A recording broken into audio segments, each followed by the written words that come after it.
Hello students, my name is Nidhi and in this video lecture we are going to do the next chapter from the supplementary book Footprints Without Feet and the chapter is named that as well. ठीक है, आज हम chapter जो करने वाले हैं that is called Footprints Without Feet, जिस पे आपके book का नाम भी है. ठीक है, तो let's look at the summary of the chapter. The story is about a scientist named Griffin. Okay, Griffin जो है वो main character है story का. वो एक scientist है. ठीक है, he had been discovering ways that could make a man invisible and finally swallowed certain rare drugs that made him invisible. He was first noticed by two boys in the staircase of a house where they could just see his footsteps and started following it. They follow it until the footsteps are fainter and cannot be seen. First, as he is feeling cold, he enters a mall for some warmth. After the store shut down, he decides to wear some warm clothes and eat something. ठीक है, तो Griffin जो है वो scientist है. अब scientist के बारे में हमें पता है कि वो अक्सर किसी ना किसी तरीके का इन्वेंशन करने की फिराक में होते हैं. ठीक है, ग्रिफिन जो है वो इस तरीके का कुछ इन्वेंट करना चाहता है जिससे कि कोई भी ह्यूमन इनविजिबल हो सके. ठीक है, हमने काफी सारी फैंटेसी कॉमिक्स वगैरह बहुत सारे आपके साइंस फिक्शन में ऑलरेडी ये चीजें देखी होगी कि कैसे कोई इनविजिबल हो जाता है. ठीक है, तो ग्रिफिन ने फाइनली कुछ ऐसी ड्रग्स या कुछ इस तरीके का पोशन उसने कुछ स्वॉलो कर लिया जिससे कि वो इनविजिबल हो गया. ठीक है, अब हमारी स्टोरी कहाँ से स्टार्ट होती है, हमें कैसे पता चलता है कि दो बच्चे होते हैं, उन्हें एक स्टेयरकेस के नीचे से फुटप्रिंट्स जाते हुए दिख रहे हैं लेकिन कोई इंसान जो है जो चल रहा है वो नहीं नजर आ रहा है. They can only see the footprints. ठीक है, विदाउट फीट. ठीक है, तो उन्हें जो फुटप्रिंट्स नजर आ रहे हैं वो समझ नहीं पा रहे हैं किसके हैं और धीरे धीरे वो फुटप्रिंट्स जो है वो फेंटर मतलब कि कम दिखने लगते हैं. ठीक है, they are not visible anymore. ठीक है, तो इस तरीके से जब तक वो नहीं दिखाई देते तब तक वो उनको फॉलो करते हैं.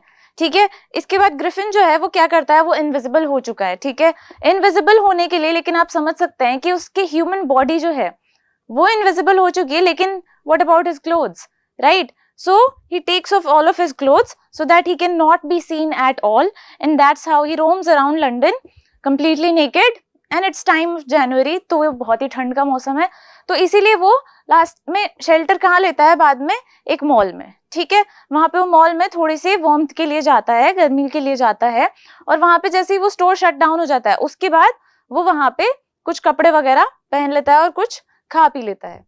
ठीक है, he first unboxes a few clothes and wears them. Then from the kitchen of a restaurant he eats cold meat and some coffee. Later he goes to a grocery store and eats sweets and drinks wine. He then falls asleep on a pile of quilts. ठीक है, तो इस तरीके की काफी सारी ऐसी चीजें कर रहा है वो क्योंकि उसको डर नहीं है किसी तरीके का. He does not have any kind of consequences to pay.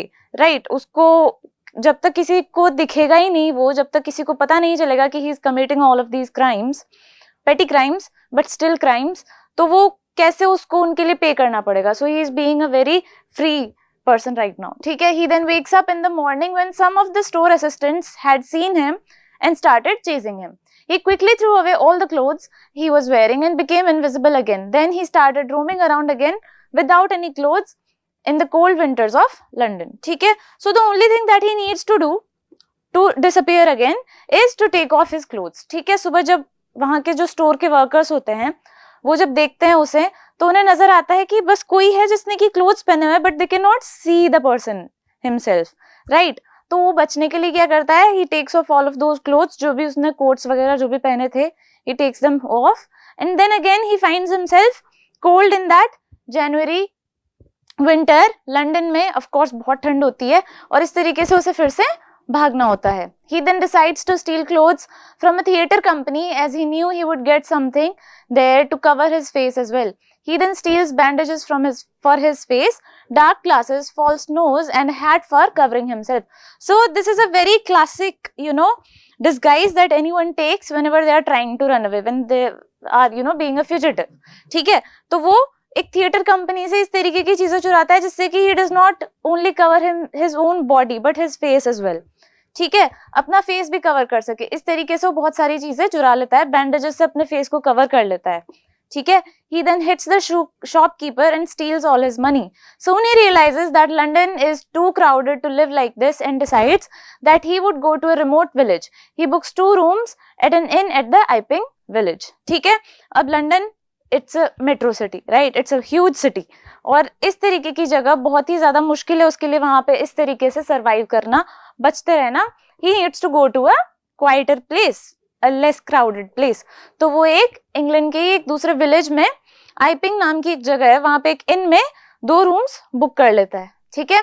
He reaches there and it is strange for the people of Iping that a stranger with such a weird appearance has come to stay at an inn during the winter season. Okay, so it's a very off season for anyone to, suddenly come to a small village like that and then just stay there without doing anything, right? He's not going out, he's not working, he's not really doing anything in that village. He's just staying there. So of course people get suspicious, they are doubting him, they are suspicious of him, that what he is about, who is he and what is he doing there at this time, right? Once his money is over, he steals from people and also hits the landlord and his wife when they try to check his room in his absence. Then the village constable is asked for help, but before that Mrs. Hall, the wife of the landlord, asks him questions regarding who he is and what he did to her furniture. Okay, तो वहाँ पे उसके जो landlord हैं, basically जो इनके owners हैं, mister and Mrs hall, उन लोगों को भी काफी ज्यादा शक होने लग गया उस पर, ठीक है. दे डाउट हिम. तो एक बार वहां पे काफी सारी खबरें हुई है कि कुछ चोरियां हो रही है या फिर कुछ भी ऐसी चीजें हो रही है, and they doubt their tenant, जो ग्रिफिन है उस पर डाउट जाता है उनका, ऑब्वियसली, ठीक है. तो उसके रूम में जाते हैं सर्च करने, और जैसे ही वो जाते हैं वहां पे उन पे कोई अटैक करता है. They don't know who is the one attacking them, लेकिन कोई ना कोई उन्हें अटैक करता है. We as readers know of course who is it, it's Griffin, right. Griffin उनको अटैक कर रहा है क्योंकि उसे अच्छा नहीं लग रहा है कि ये लोग बिहाइंड हिम उसका रूम चेक करने आए हैं, ठीक है. तो वो इनको भी अटैक करता है और वहां पे भी इस तरीके से एक सीन क्रिएट होता है.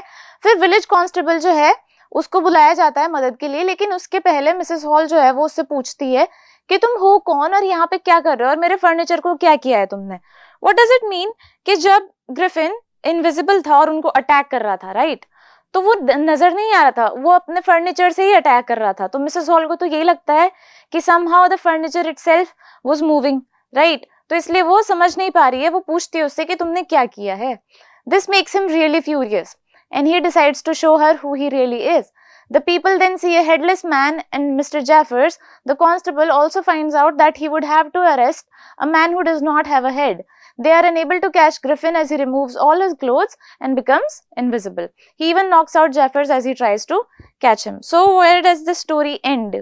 This is a very cliffhanger sort of end, we can say. It's not a solid end that you would probably want as a reader, ठीक है.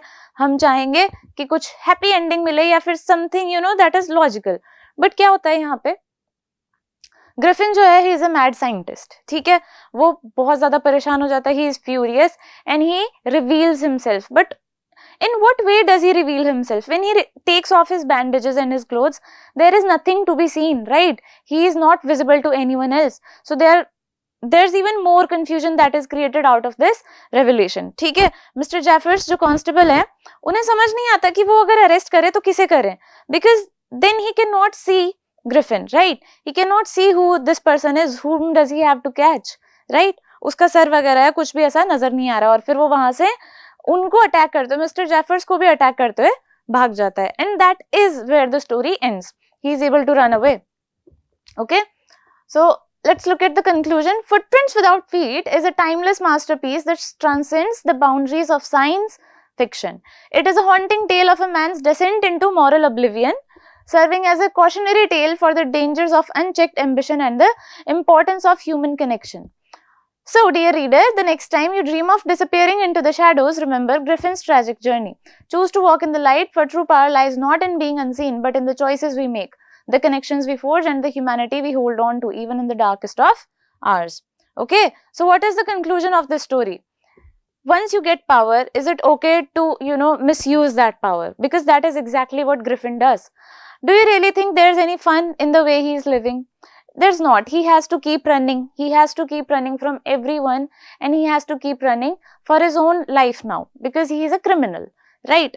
अगर वो अपनी ये जो भी उसने इन्वेंशन किया है, जो भी उसने सोचा है, उसको वो चाहता तो अच्छे काम में भी ले सकता था, but he did not. He decided to be a lawless criminal, right? And that is not the right thing to do. Once you get something, once you get any kind of power, you need to understand that your humanity is still the biggest and the best power you have. ठीक है, that is your superpower. I hope you understood what this chapter is trying to convey. Okay, let's look at the question. Griffin was rather a lawless person. Okay, let's comment on that. Do you think Griffin is lawless? Of course. The whole chapter, more than a scientist, he has been a criminal, we can say. Right? Griffin was indeed a lawless person, as he did not refrain from harming others to fulfill his selfish interests. He set his landlord's house on fire when he tried to evict the scientist from his house. Thereafter, he robbed clothes from shops and stole money from Mrs. Hall's house that was kept for housekeeping purposes inside the desk in the study room. However, when the landlady encountered him at the inn, he threw a chair at her and her husband. Finally, he also escaped from the clutches of Mr. Jeffers, the constable who had come to arrest him for his misdeeds. Lawless people like Griffin are very vengeful in nature and do not think about the safety and well-being of others in society. They are only self-obsessed, thinking about themselves. We can see how in this chapter, Griffin maybe was not this sort of person before he invented this very unique potion, right? He was probably a normal person, but this power, this thing that he had, made him, morally ambiguous. Not even ambiguous, completely morally corrupt, right? He does not care about anyone else. He does not care about being right. He does not care about being just. He is just harming anyone for his own sake. Okay?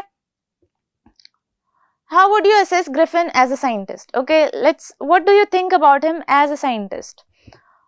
Griffin was a brilliant scientist as he discovered the scientific formula to make the human body invisible. This was indeed a big achievement in science, but he seemed to enjoy the feeling of power when he became invisible. He misused his discovery to satisfy his personal needs and got sadistic pleasure by hurting others. Although he was brilliant in his job, he was not a noble scientist who made contributions to the larger benefit of society. Therefore, his discovery of invisibility was made just for his own benefit. So, what is the job of a scientist, right? हम क्या समझते हैं एक scientist? A scientist is not someone who is just good at science, first of all, right? And a scientist is also not a noble scientist unless he actually contributes to something, contributes to the betterment of humanity, right? Griffin does not do anything like that. He created a very unique formula, a very rare formula that makes humans invisible. But देखा जाए तो उसने उसे किसी भी अच्छे काम के लिए तो लिया नहीं, राइट? वो अपने खुद के पर्सनल इंडिविजुअल गेन के लिए, और वो बहुत ही ज्यादा, we can say it's very childish what he is doing. He is being very immature, right? He can use it for something good, but he decides to be completely lawless and completely immature and childish about it, right? He is not facing his own deeds. Whatever he has done, he is not facing it. He is just running away from it. So we can say, although he has done something great in the scientific area, he has not used it like a noble scientist, right? So that is Griffin's story. I hope you understood the chapter really well. I'll see you in the next lecture. Goodbye.